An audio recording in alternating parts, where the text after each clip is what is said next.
Friends, శాఖ యొక్క RTI commissionerate వాళ్ళ ఆర్టీఐ విధానాలు ఎలా ఉంటాయో మీకు ఇప్పుడు తెలియజేస్తున్నాను. రెండో లెటరు ఇందులో ఈ మా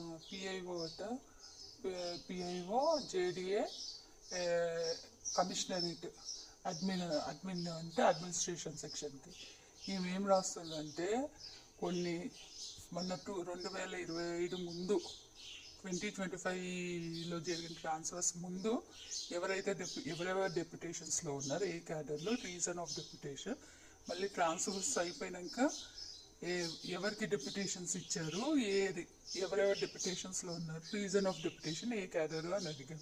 దీనికి ఈవిడ గారు ఇచ్చిన రిప్లై ఏమంటే, అకార్డింగ్ టు సెక్షన్ 811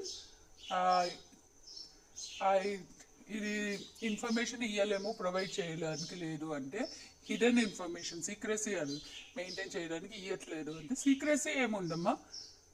సీక్రెసీ అది సెక్షన్లో ఏముంది? మెయిన్ క్లాస్ ఏవైతే అసెంబ్లీలో కానీ కాన్స్టిట్యుయెన్సీలో కానీ క్వశ్చన్ చేయడానికి అంటే క్వశ్చన్ అవర్లో పెట్టడానికి లేని క్వశ్చన్స్ని సీక్రెసీ కింద పెట్టారు.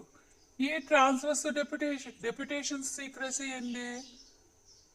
ఎందుకు ఈ ఆర్టీఐ మెయిన్గా ఇక్కడ ఎందుకు వీళ్ళు సీక్రెసీ మెయింటైన్ చేస్తున్నారంటే, ఉన్న విషయం చెప్తానండి. ఒకటే పోస్ట్లో చాలా మందిని పెట్టడము, డెప్యుటేషన్స్ ఇవ్వడము, కొన్ని సంవత్సరాల వరకు వాళ్ళకి ఆ పోస్ట్ ఖాళీ కాదు, ఆ మనిషిని ఎక్కడో డెప్యుటేషన్ వేస్తారు, ఇక్కడ ఖాళీ కాదు, అక్కడ వేకెన్సీ ఉంటుంది, అది అట్లాగే నలుగుతూ ఉంటుంది. అగ్రికల్చర్ డిపార్ట్మెంట్లో అంత ఇంపార్టెంట్ డిపార్ట్మెంట్ని ఇంత హీనంగా చూస్తున్నారు వీళ్ళు, ఇంత హీనంగా చేస్తున్నారు. ఇంకొన్ని చోట్లేమో మనిషి ఉన్నా ఇంకొక మనిషిని తెచ్చేయడం, అదే పనిగా. ట్రాన్స్ఫర్స్లో వాళ్ళు ట్రాన్స్ఫర్స్ అప్లై చేయరు, ఎందుకంటే డెప్యుటేషన్ ఆర్డర్స్ ఈజీగా వస్తుంది. అక్కడ హెచ్ఆర్ఏ ఉంది, సిసిఏ ఉంది.